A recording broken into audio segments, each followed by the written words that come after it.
Hey there, y'all, and welcome to the kitchen. Today's dish is beef stroganoff meatballs. I'm shortcutting a beef stroganoff that typically takes me hours to make because I do it with stew beef, and that has to go low and slow for 2 to 3 hours. But we don't have that kind of time in a shortcut kitchen, so I'm turning that into meatballs with all of those reminiscent stroganoff flavors. So let's get started. First things first, I have 2 pounds of ground beef here. This is going to make up plenty of meatballs. It's 2 pounds of just 85-15 ground beef, and we're going to turn this into meatballs that are going to get baked in the oven and then added into our dish in just a few minutes. So what I have other than that going on is I have a big pot of water for my egg noodles later, already set up and ready to go. My oven is preheating to 425 because we're going to start our meatballs in there, and then we'll build our sauce in this little pan and add our meatballs to it. So I'm going to get my rings taken off, and we're going to get started mixing and making some meatballs. So meatballs are pretty standard. They have breadcrumbs, they have eggs, a little bit of milk, and some seasoning. So it depends on what you're doing with them as to the flavor part that you're going to take down that road with you. So for stroganoff, we're going to do the typical flavors that are in the base sauce inside our meatball as well as inside our sauce. So you're kind of doubling down on that flavor so you're not going to miss the flavor in the short cook process. So like I said, we've got the flavor bombs and then we've got our basics. So breadcrumbs, some heavy cream or milk. I've got the heavy cream because I'm going to use that in my sauce and I don't like to get out extra ingredients. For this, I do a little bit of Parmesan cheese, but you absolutely can use Romano or whatever grated cheese you have. That's just as much part of like a background savory flavor as it is anything else. I've got half a cup of a finely diced onion, something I did ahead of time, some parsley. Again, we got to have an egg to get everything bound together, and that is just basically all you need. A little bit of garlic and we're in business. So garlic, and then obviously you don't make much without salt and pepper. So let's get our salt and our pepper out. Here's our pepper. Let's mix some meatballs. So I've got 2 pounds of ground beef here, like I said. Then we're going to add in a little bit of seasonings. We're going to start with our salt. I'm going to put in a tablespoon of salt. Like I said, 2 pounds of ground beef. This is going to go a little is going to go a long way. You always want to flavor your meatballs as well as your sauce because you're not going to have that depth of flavor if you just flavor the sauce. I'm going to go in with a teaspoon of black pepper.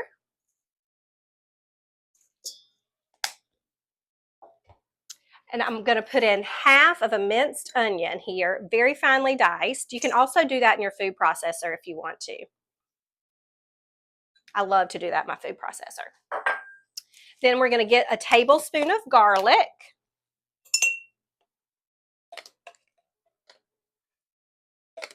And at this point, this is a very traditional meatball flavor. Now, I'm going to get a half a cup of Parmesan cheese.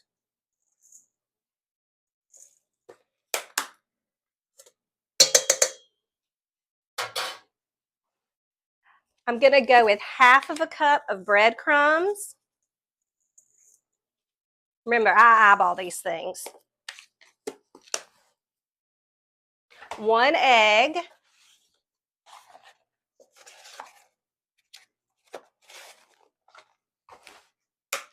Always crack it on the counter instead of the side of the bowl, and it'll do a lot better for you. Get my garbage bowl a little closer to me. Putting this over here. Now, I'm going to start with about 1/4 cup of heavy cream and then see where I'm at in the moisture level. We may have to add or take away you can't take away. You may have to add in the breadcrumb or the cream department depending on the moisture in your meat. Okay, now I'm going to chop a little bit of parsley, and then I'm going to show you the last ingredient that really makes this beef stroganoff. I'm going to do about 1/4 cup of parsley in here. Get my big knife out. I always link my knife below because I have a lot of people ask me about my knives and what I like to use. And I really love this one because it has a cover for when I travel. Yes, I take my knives when I travel. It is just part of the deal. You never know what the knife situation is going to be at the Airbnb where you go. That little song says my oven is hot. And you don't have to bake these on 425. If you want to take your time and you don't feel comfortable, you can do it on 375.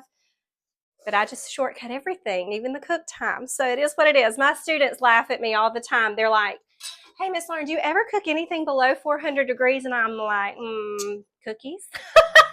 Yes, I cook cookies below 400 degrees.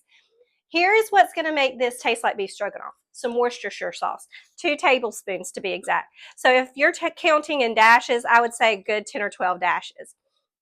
That's what brings the stroganoff flavor to this. The other thing that makes beef stroganoff is some mushrooms, some sour cream. Those are those flavors that will actually go into the sauce. So I'm going to get my mixing started, get everybody started getting mixed together, and then I'll see if I need a little bit more heavy cream or any more breadcrumb. The other thing that kind of makes a different factor in here is the size of your egg. If you've got a really large egg, you may not need quite as much heavy cream. This is all about the binder process. That's what the egg, the breadcrumb, and the heavy cream or milk is for. The only thing I would say is if you're using milk, I wouldn't use like an almond milk or a coconut milk. I would just use regular milk. Here we go. Got that all mixed together. Now my sheet tray is sprayed. That looks great. Don't ever overmix your meatballs. You want to keep a claw shape to your hand so you're actually not compacting the meat too much. You're just mixing instead of pressing. That's how you keep a nice, tender, and juicy meatball. Okay, so I'm about to load my meatballs, but before I do, I'm going to go ahead and get some heat on my water for my egg noodles so I'm not waiting on that to come up to a boil. Get that on. And now my meatballs, I like to do like a ping pong ball shape. So I take a little of the meat and I just roll it ever so slightly in my hands, just like this. And then you don't press or compact. It's just a really tender, softly formed meatball.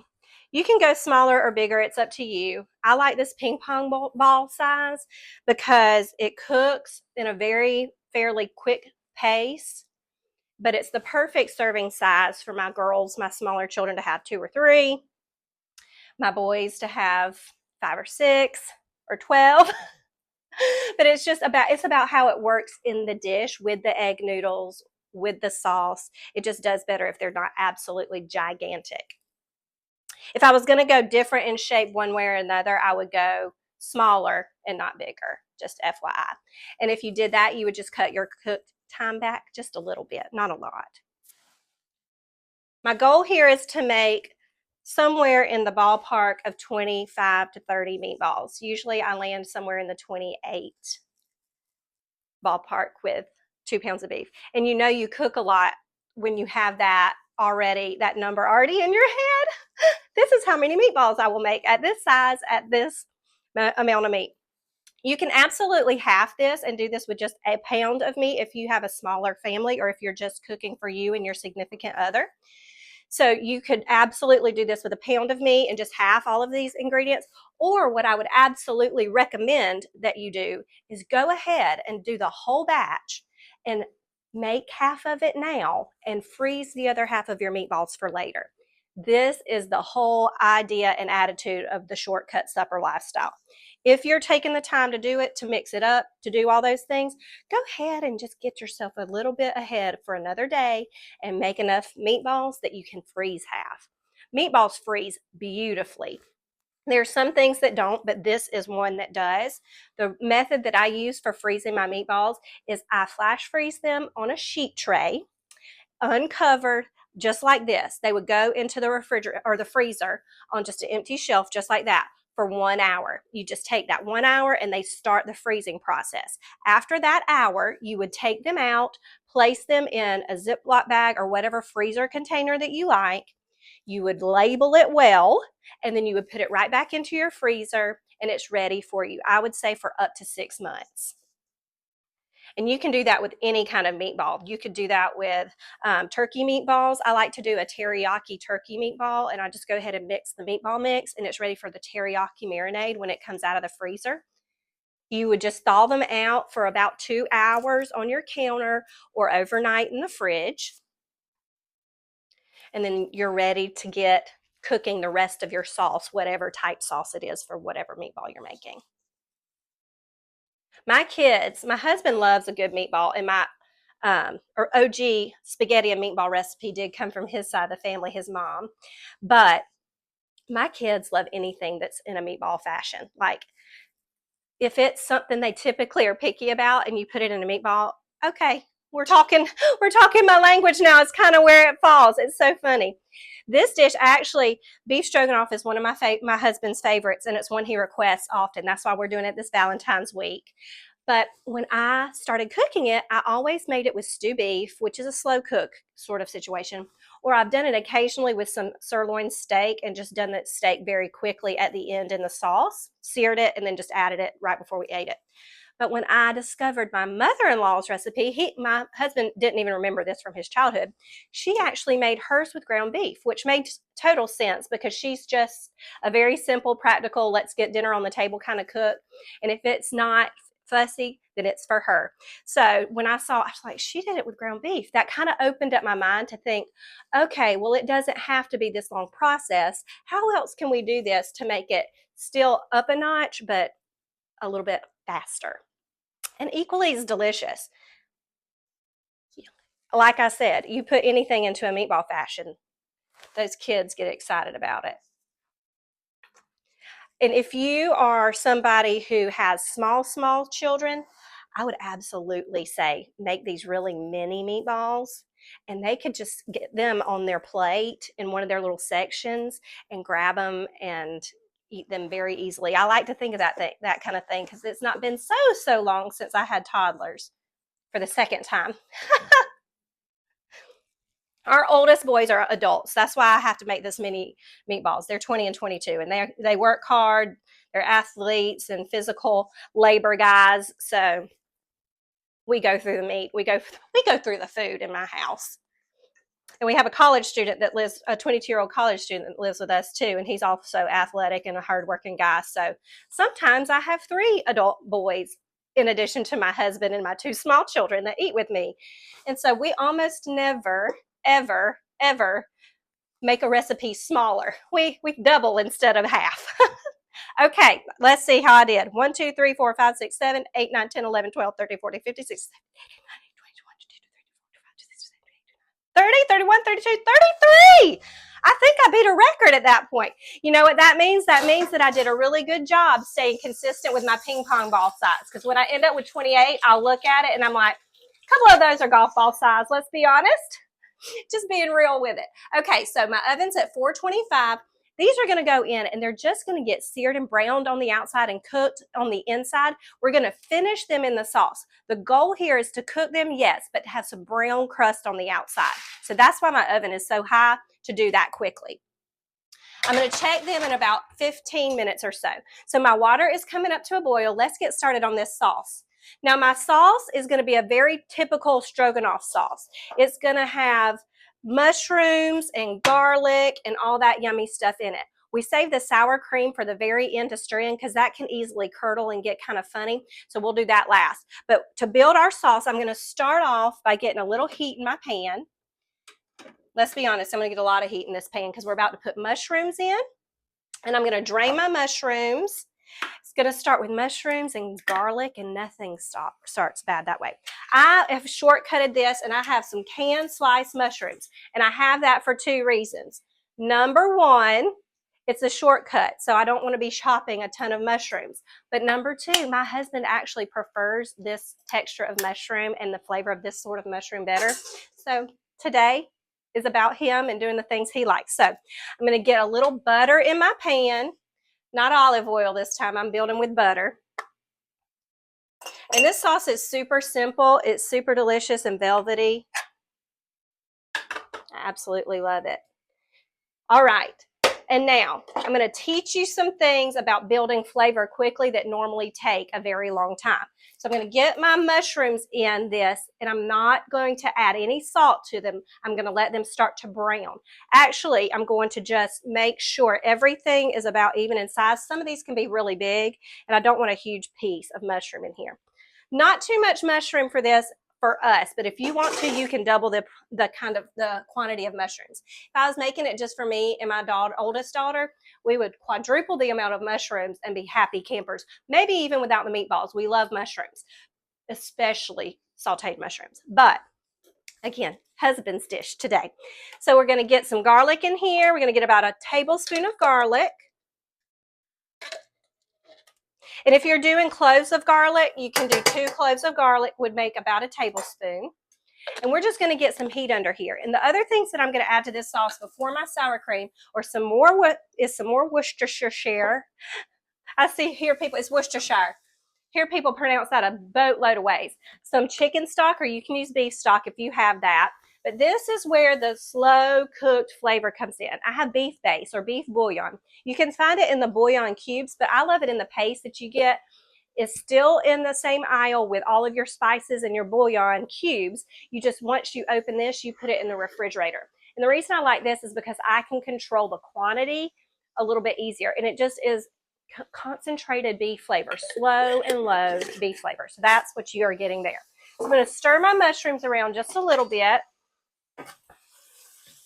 Like I said, we're not going to salt them yet because we want to give them a good chance to get a little browning on them. If you're using fresh mushrooms, that still qualifies across the board. Mushrooms must brown before you add salt every single time. You salt everything else at the beginning, but not mushrooms, because they contain so much water that salt draws that water out, and it never gets a chance to really caramelize and brown if it gets too wet in the pan. So when you salt your mushrooms, you're kind of adding water to the pan and totally taking away your chance of a good brown on the outside. So always, always get a brown crust on your mushrooms before you add any salt to it. So right now in my pan, I have 2 tablespoons of butter, a can of mushrooms that was drained, and a tablespoon of garlic. And it's kind of just doing its thing, smelling good and being all pretty in there. I think my heat on my water needs to come up just a notch. Now, if you're serving this, you don't have to serve it with a side. But I have this hard drawn line in the sand for me that I like to serve a vegetable with every single dinner that I make. So usually it could be something green. It's at least going to be corn or carrots or something. But for me today, I thought, yeah, this is the perfect time to teach my Parmesan broccoli. So that's what we're going to do as our side dish for this. We don't always do shortcut supper side dishes, but we sure do today. So, and for that, the shortcut part of that process is you can either buy already broken down broccoli like this, or the meal prep side of this is you can get yourself 2 heads of broccoli, wash them, break them down yourself over the weekend or whenever you do your meal prep, and go ahead and have them on hand. So I've got that. And these are really simple. We just use a little bit of butter, a little bit of garlic, some Parmesan cheese, and those become happy, happy little broccoli crowns. Okay. So I've got some good color on here. We're going to do a little bit of salt and pepper now. Back just a little bit. And then we're going to add in a can of cream of mushroom soup. That is so very traditional in beef stroganoff when you're making it on this side of the world. So we're going to get some cream of mushroom soup. This is what his mama used. So I said, okay, well, that's what we're going to use too. Come on out of there, friend. You can do it. Oh, I'm getting it everywhere. I need my knife. Honestly, a butter knife is really good for getting anything out of a can like this. Shocking, I know, but it is. I always get my butter knife out when I get tomato paste going, because that's the very easiest for that. And then I'm going to get in some chicken stock. My chicken stock is going to be about 1.5 cups. And then the rest of my liquid is going to be my heavy cream.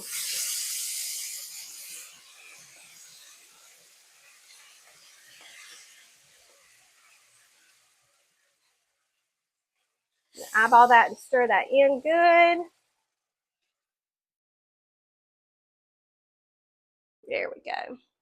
And whenever you have things that have sauteed in a pan like this and you are getting liquid into the pan, you always want to take time and deglaze your pan by scraping at the bottom with your wooden spoon so you're not missing out on any of that flavor. You always, always want to scrape and stir, scrape and stir. And honestly, I'm realizing now that I do that with my hand on my hip. Every time I'm scraping and I'm stirring and I've got my hand on my hip. I think it's part of the requirement. I'll just grab the handle instead of having my hand on my hip because it feels like my hand needs something to do. I have learned so much about myself through doing Mama Whitten's kitchen as a cook. And one of the funniest things I've learned is I have kitchen habits. And my kitchen habits have been caught on camera. So now I know what my kitchen habits are and I'm conscious about them. And then I'm like, oh, well, I've been doing it for 22 years. There's no changing it now. I actually make a face. My water is boiling, so I'm going to get some salt in here and I'm going to get some egg noodles going. I make a face when I chop.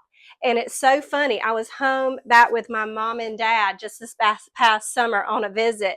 And I saw my mom in the kitchen making the same face as she was chopping. And I was like, oh my gosh, I have become my mother.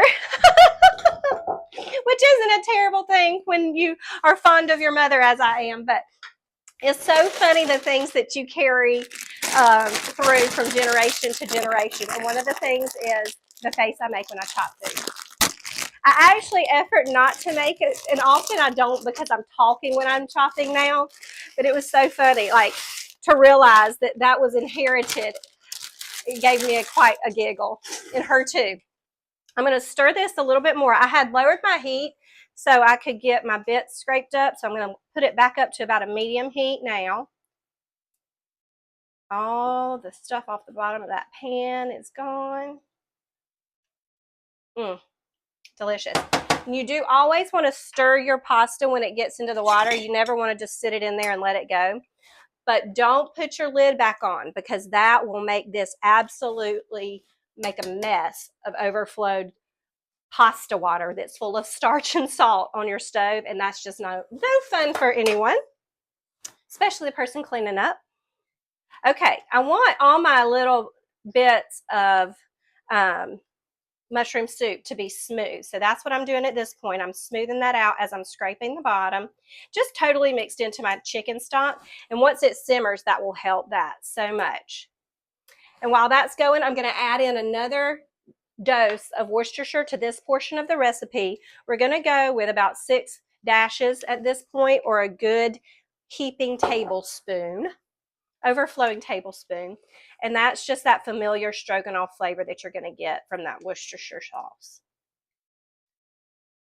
When I started making beef stroganoff for the very first time, it was something that I'd never had growing up, and it was something he had often. I realized that it was almost just as much about the fact that he absolutely loves egg noodles as it is anything else. So after we made that discovery, I started coming up with different dishes that had those egg noodles in it because I knew, well, I'm almost definitely in the yes zone if we're using his favorite kind of pasta. Okay, well, that has come up back to a simmer. Mixed everything in beautifully. So now the last thing that I have to get in is I'm going to get my spoon over here and I'm going to get a little bit of beef base. Now, like I said, the beef base is very simply just reduced down, slow cooked beef flavor. It's actually going to add a savory element to this and a slow cooked background flavor to the whole dish. A heaping tablespoon of that. Turn my heat back just a little bit more. And after I add that in, I want to see about what kind of quantity it looks like I'm at with my sauce. If I need more, I'm going to go ahead and add a little bit more stock, knowing that in a minute I'm going to add a cup of heavy cream, and I'm adding sour cream in too. But we just want our sauce to kind of be in a good place quantity-wise, so it'll coat all of our meatballs later. And I'm going to go ahead and add at least half a cup of this back into here. Give me plenty of sauce. So all in all, I would say about 2 cups of chicken stock going to go in, a good cup of heavy cream, and then we're going to get in a half a cup of sour cream here at the very end. I love this dish. It's fun to take something that is seemingly daunting and make it shortcutted and easier, because we just don't get to eat the things that we love as often if they're a more difficult cook. And I just love that this is an easy way to get that flavor any night of the week. Okay, My noodles are cooking. My sauce is good to go. My meatballs need a few more minutes. So I'm going to let that happen, and I'll be right back to finish the sauce and to put the meatballs in, drain those noodles, and to show you how this side dish is going to come together. See you in a minute. Okay, y'all, we are back. Our pasta is done. I'm about to drain that, but first I'm going to get my meatballs out of the oven because they are beautiful and browned on top, and they smell absolutely amazing. I'm going to go ahead and let myself have a landing place for them so I'm not wondering where I'm going to put them once they come out. So they're going to go right there. Hang out for just a minute while I get my pasta drained.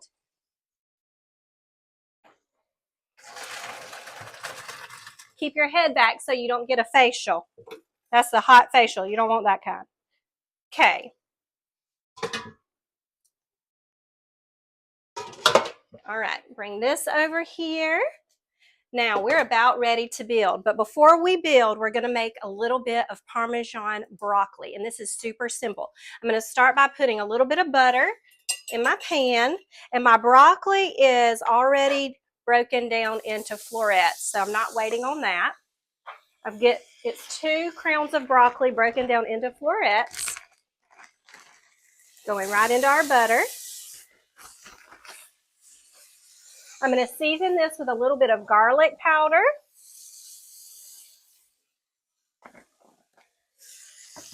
salt and pepper, because what do I ever do without salt and pepper?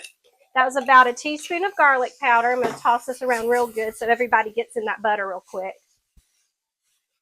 There you go. A little bit of good half a tablespoon of salt, a teaspoon of black pepper. And then here's the trick to doing perfectly cooked broccoli on the stove. I'm going to take some chicken stock and I'm going to go ahead and get a steam bath. We're not going to simmer this. We're going to put a very small amount in and immediately cover it up. So I'm just going to grab a tray and get ready to cover this bad boy. You can cover it with the lid, but whatever you have, you could even cover it with foil. Just be prepared to cover it. Mix that all around one more time in my butter. Make sure everybody's good and coated. There we go. And now I'm going to splash in just about 1/4 of a cup of chicken stock. What that's going to do is it's going to steam this slightly, making it very tender, and it's going to evaporate completely, but it's also going to add a little bit of flavor to this dish. So about 1/4 of a cup's all you need. Whoop, there you go. I'm trying to get away from me, little top. Okay, and we're going to cover this, and we're just going to let it go for about 2.5 minutes or so. Now, while that's going, I'm going to come over here and check on my little meatballs. I want to move my noodles out of the way because we're not quite ready for them yet. I'm going to check on my little meatballs and get them into my sauce. I'm going to turn my sauce back on. Now, my sauce, I just sat it to the side while everything else was working out, so it will be ready and waiting. I'm going to add in a cup of cream.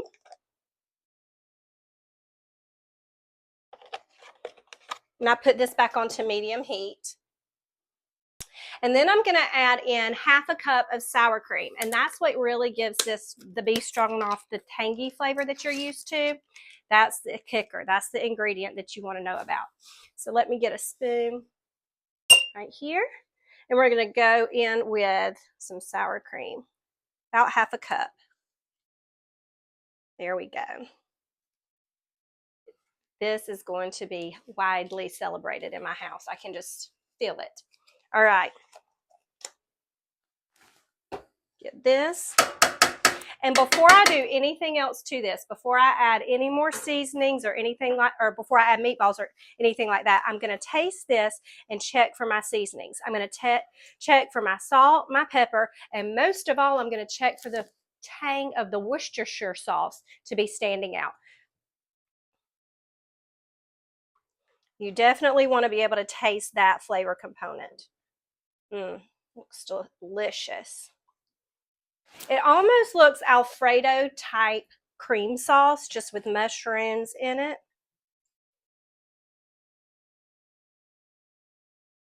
Broccoli's doing its thing, steaming away. Now Now, the butter is an important ingredient in that broccoli, trust me. I've tried it with olive oil, and it just is not the same. And my kids and my husband even know the difference if I put butter in the broccoli or not. And they say, Mom, this is so much better with butter in it. So use the butter. Use the good stuff. Okay, that is all beautifully mixed. My meatballs have had a minute to cool down, so they're not so hard for me to work with. I'm going to go ahead and check my broccoli before we get this started because I don't want that to steam too long because it will get mushy, and we don't want mushy broccoli. We want perfectly tender broccoli, and that's what's happening here. Let's get it tossed just one more time. I'm going to finish this with a little bit of Parmesan cheese just over the top, and we're going to toss this together, and it will be ready to serve. I like to get a good 1/4 of a cup at least on there. The best way I know to tell you is make it look like it snowed and you're in business. Stir that together. Grab a plate for that.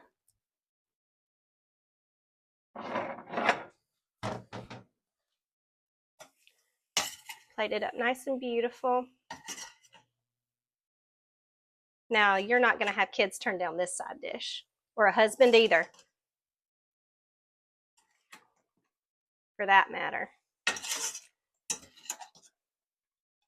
You might get you a husband with this. I can't make promises, but you never know. Okay, there's that. Now I'm going to move this, and I want to move my pan to the front so you can see what we're working with. Turn that one off and move this guy this way. Turn him down just a little bit, and we're going to get our meatballs in. Now I'm not going to take all of the grease on the bottom of the pan. I'm going to get just the meatballs themselves. So it's sort of like self-fat straining, doing it this way.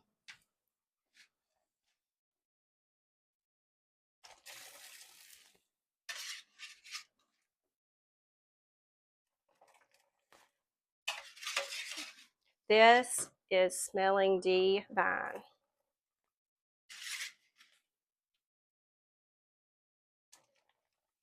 And the meatballs got nice and crispy on top, so they're really going to have that good browned flavor.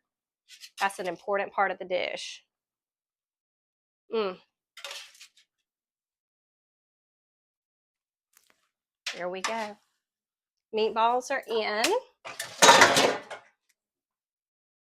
Give these a little stir. And I did say I was going to taste it, and I forgot, so let me get a tasting spoon. Or actually, I'll just get a big one. I'm out of the little ones. There we go. Give it a little taste. It needs nothing. Thank goodness. Had a little spillage over there. Now, the meatballs are getting totally covered. It looks amazing. And while they're doing their little quick simmer in the sauce, we're going to get our pasta ready to be tossed with everything. Now, this is the basic rule of how you do this. Right before you're going to eat dinner, you want to toss all the pasta and all of the meatballs in all of the sauce, because that is how you get everything married in flavor, and your pasta doesn't taste like a blank canvas. It tastes like part of the dish. So I dump my pasta back in my big pot, and then I'm going to take all of this meatballs and sauce and pour it right over. Let me get this heat turned off. There we go. All of this poured right over. I'm being really careful because it's heavy, but it looks so delicious. Carefully. Don't rush this part because you don't want to run away meatball. There we go. Only you guys in there. Yum. Just give it a little scrape once I trade hands. Definitely have a dominant hand in the kitchen and in life. There we go. Oddly enough, it is not my writing hand that is dominant for most things. I am left side dominant, even though I am a right-handed writer. Crazy, I know. So we're going to toss all this together. Y'all, there is nothing wrong with this. Now I want to top this with a little parsley too to make it feel super special. I'll show it to you what it looks like in all of its glory. Isn't that beautiful and delicious looking? But first, before I do that, I've got to chop my parsley, and I'm going to plate up a plate and show you what it looks like to serve. Because it is Valentine's Day after all. Get just a little bit of parsley. Get my knife. I always link my knife below, but I also usually have a link down there for Mama Whitten's Kitchen Cooking School. So that's going to be down there. I've got a link down there for my Shortcut Supper cookbook. It's a digital cookbook that you can keep on hand with you all the time that has recipe cards and grocery lists. And I also have a link down there for a pantry staple guide. So if you don't know how to stock your pantry to be prepared to do one of these shortcut suppers, the guide's down there for you to do that. All right, let's get a plate, and I'm going to get out this sweet little plate right here because this is our wedding china. We've been married for 22 years, and this is what I picked out back in the day when it was time to get married. It's so funny looking back. This is not my style today, but it has almost come back, that whole vintage 90s country look. Really, at this point, whatever is homey to you, I think, is what is popular. And this feels homey to me. One little meatball guy on top. This plate is big enough for a husband. Look at that. Little parsley. And he is going to be one happy man. I hope that you make this meatball shortcut supper with the Stroganoff theme. You're going to be really excited to get something that has that slow cooked flavor on your table in no time. And I'm telling you, those meatballs are going to be a hit with your kiddos too. Happy cooking, y'all. I'll see you next time in the kitchen. And this week, happy Valentine's Day. See you next time.